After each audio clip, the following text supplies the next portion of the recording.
massive volcanic craters.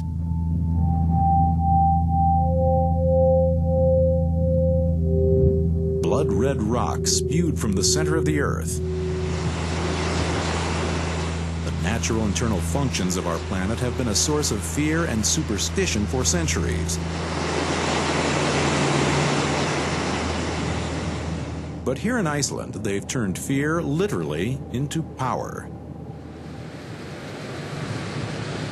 They've tapped into the Earth and created the most inventive, efficient, and non-polluting energy system in the world. This is geothermal energy to the extreme. An entire nation living off one of the Earth's greatest gifts without exhausting it. Iceland is a cold country, covered with large and ancient glaciers, including the beautiful and ominous Thorsmork. But under Iceland's icy and barren surface boils hot liquid rock, bubbling perilously close to the surface. These steam vents, called fumaroles, are just one of the components of an incredible natural system that Iceland uses to provide electricity, hot water, and heat to the entire country, while producing virtually no air pollution or greenhouse gases.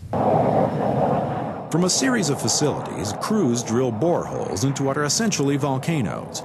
When they hit one, the water collected underground as steam shoots to the surface in the form of a geyser. Perhaps Iceland's greatest impact on global language is the word geyser.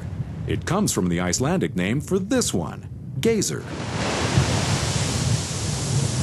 which has been spouting off for 700 years. As you might expect, drilling into a volcano is risky. This crater was created when drillers hit a pocket so powerful that it exploded.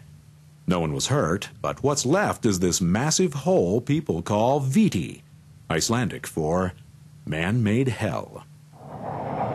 The steam from these boiling underground reservoirs is captured, then flows through pipes to the plants where it turns turbines which create electricity. The same steam then flows through pipes that heat 95% of Iceland's buildings and water. Iceland's geothermal mastery has also created a hugely profitable recreation industry. The world-famous Blue Lagoon and other spas attract Icelanders and tourists from all over the world to swim or just luxuriate in the soothing, silty sloughs. I can tell you from experience that it feels like you're swimming in warm milk. And does it feel good on a cool and cloudy Icelandic day? If you think geothermal energy will only work in Iceland, you're wrong. Projects underway in the western United States right now would double America's geothermal energy production, enough for 6 million homes. And experts at MIT say geothermal sources could provide 10% of the electricity in the United States. Geothermal activity can be found almost anywhere. I found this in one of the most remote regions of Tibet. Italy and New Zealand are among other countries tapping into their underground resources to build efficient, sustainable, non-polluting energy systems. But Iceland is not resting on their accomplishments. Their goal is to cut their greenhouse gas emissions in half. So they're using their geothermal resources and hydroelectric power from the numerous waterfalls and glacial rivers to produce hydrogen. Liquid hydrogen is now used to power buses and other municipal vehicles. The country's first hydrogen filling station just opened in the capital of Reykjavik. This station and the entire booming city are undeniable evidence that rapid, widespread economic growth, job creation, and prosperity can be based on both environmentally friendly technologies and free enterprise. This country's environmental consciousness is transforming every aspect of life here. So calm, you can see it there under the surface. Ah, there it is. Oh, beautiful. Recognizing that whales are now more valuable alive than dead, Iceland is converting its once massive fleet of whaling vessels into whale-watching boats. Tourism now makes more money for Icelanders than killing whales ever did.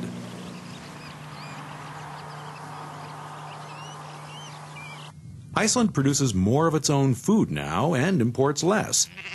There are now twice as many sheep in Iceland than people.